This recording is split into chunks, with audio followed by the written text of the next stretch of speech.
Here's my drawing that I started out with, and what I did was I used it as a map, and I went ahead and recaptured the pencil drawing of the leaves underneath it. So I would have that, and of course I still have my reference, my photographic reference as well. I am going to do a little bit of negative painting so you can see the leaves I've chosen to stand out begin to show. So there's a little bit of a conglomeration of paint there. And I'm gonna go ahead and I think I'm gonna pick my natural, I was using a synthetic brush for all my mixing. I'm gonna go ahead and choose the natural hair brush. I'm controlling the water on my paper towel. And when I look at this, I can see lots of darks in and around those leaves. So I'm just going to begin to do that. Also, the leaves have a little bit of a sawtooth edge. The leaves get really dark as they come out from the rose because of where the sun is coming from. So I'm going to go ahead and put that in as well.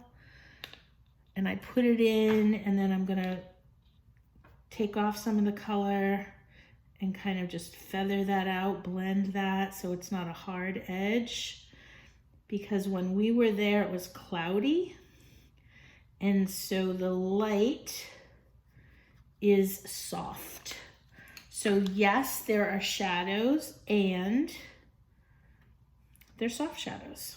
They're not hard shadows. So once I've wet that, I can let it feather out and bleed. Re-wetting is the key to getting that shadow color, the darker,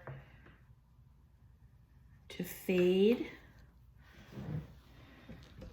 So let's see, I'm gonna come in here and go ahead and make that nice and dark. And I want to push it back a little bit.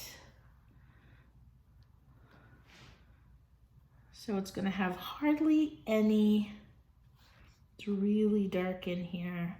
It's going to have hardly any yellow in it.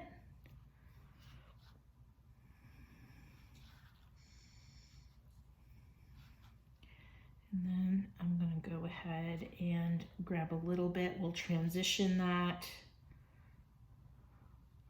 So it goes from a really dark shadow to a little bit less dark.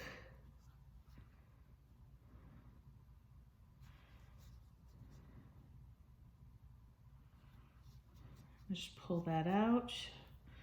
Go ahead and drop in that really dark kind of purpley right there again. Let that bleed out.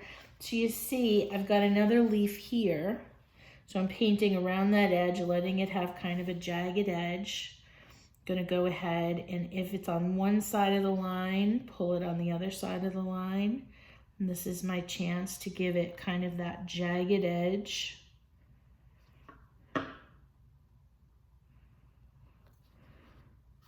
And for now, those can stand out. And I'm gonna change that up, transition that so it's not quite so dark. I've got this other, using the other leaf, using the corner. I don't have to have it be jagged absolutely everywhere. But the more I can represent that, the more realistic it is. I want my corners to be relatively dark. So you see those leaves begin to show up. I'm gonna change up my color here. Coming right up against that pencil line that is my flower. Now, I kind of lost a corner, and I want that to be beautiful and bright and pink, so I'm not going to come back and try to lift that. I'm going to leave it. I'm going to call it a happy accident and not worry about it at all. my pencil line, my rose. I get to decide. Same thing right there. I'm not going to call it a mistake. I'm going to say, the petal's a little funny folded right there. I'm not going to worry about it. I'm going to drop in a little bit of a different color right there. I'm just kind of going around and creating that edge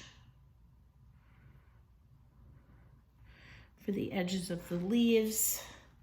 And so it's called negative painting because I'm not painting the leaves now. I'm painting around the leaves. And even a slightly yellower green that's more pigmented than what's faded shows up as a different version of green. So I can also come back in and kind of pull out a little bit if I want to and create another layer in there. Like that seemed like a very big place of nothing happening. So I'm going to go ahead and pull out a little bit so that can become something else. Same thing in this corner. I don't want it too busy, but I don't want there to be such a contrast right there. So I'm just going to pull that out. That's now a new layer. So while it's wet, you have the opportunity to make some modifications here. I'm liking how that looks. I'm going to go ahead and show you where those leaves end.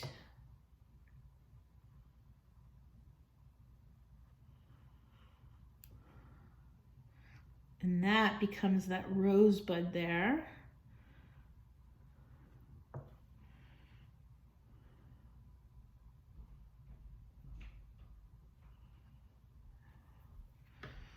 So that is actually going to be smooth. So I don't want the jagged edge there. This, I'm going to go ahead and put a variety of colors in there. Little water. I don't need it to be quite so dark here. And I'm going to come back in and add detail to those leaves later.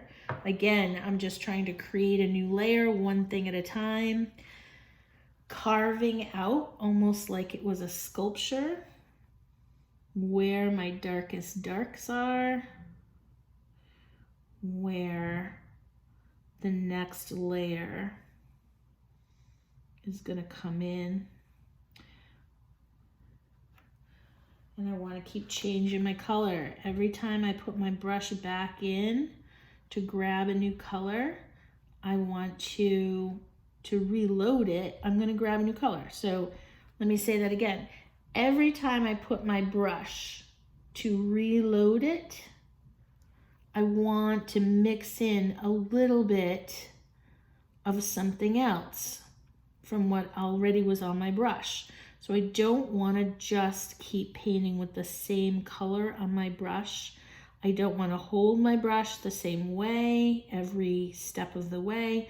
I want to change how I hold it. I want to change the colors that I'm grabbing. A little more yellow, a little more blue, maybe even a splash of red, just to create interest and variety. So something that I believe I learned that at taking some classes with Ann Wood in Franklin.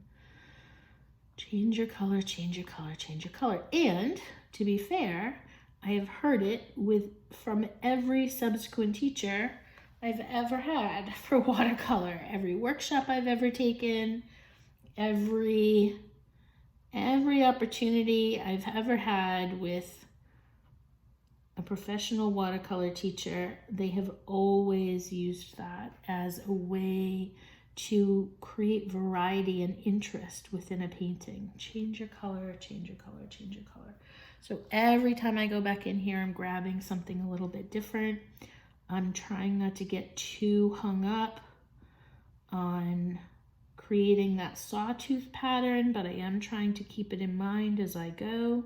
This is something that I can come back and add into because I'm painting wet onto dry. I'm also collecting some paint on my arm here. Wet onto dry, it's easier to come back and, you know, move things around and create new layers. Wet into wet, it's so much harder to come back and do. So that's why I really encourage you to get that sense of right up to your painting, right up to your line the first time. And now anywhere I can see a place to create little stems, I'm doing that. It just helps give variety and movement into the painting. This is an enormous leaf. I also tried to make sure that I captured some different shapes of leaves and different sizes of leaves. That's important.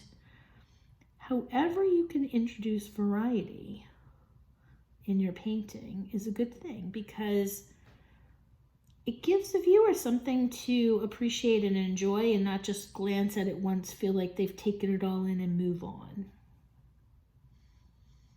You know those things, you've seen them, where they just don't hold your interest. And there's something for everybody, right? Not every painting will hold everyone's interest. I don't mean to imply that that's your job as an artist, but it should at least hold your interest, right? And it should be fun to paint. And in my experience, the more variety I introduce as I paint, the more enjoyable I find the process. So that might not be true for you, but I bet it is to some extent. Dropping in some different color in there, and I've gone over that leaf, don't care, it's gonna be a hole in the leaf.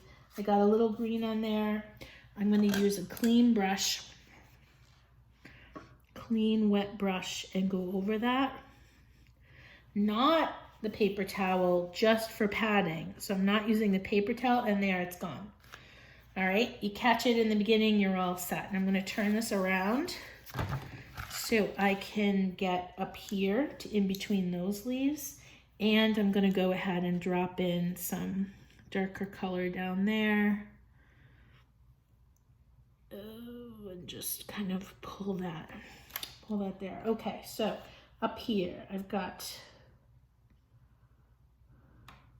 some opportunities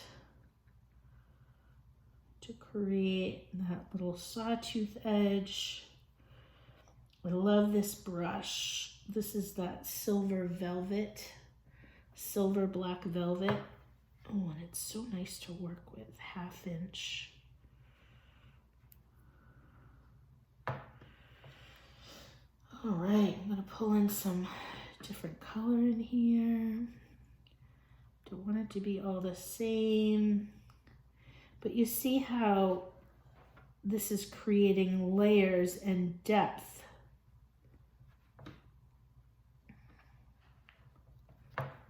And I gotta not be afraid to cover up something that I already like. So I liked a lot of that variegation, but you see I've left a lot of it as well. So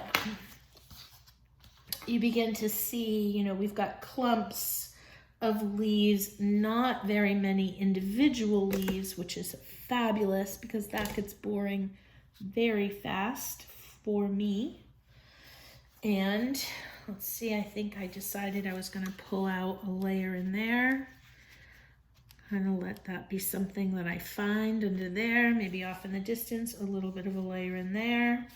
I'm gonna come back and wipe off the tape, which is something that you should get in the habit of doing if it's very wet, because you will get backwash.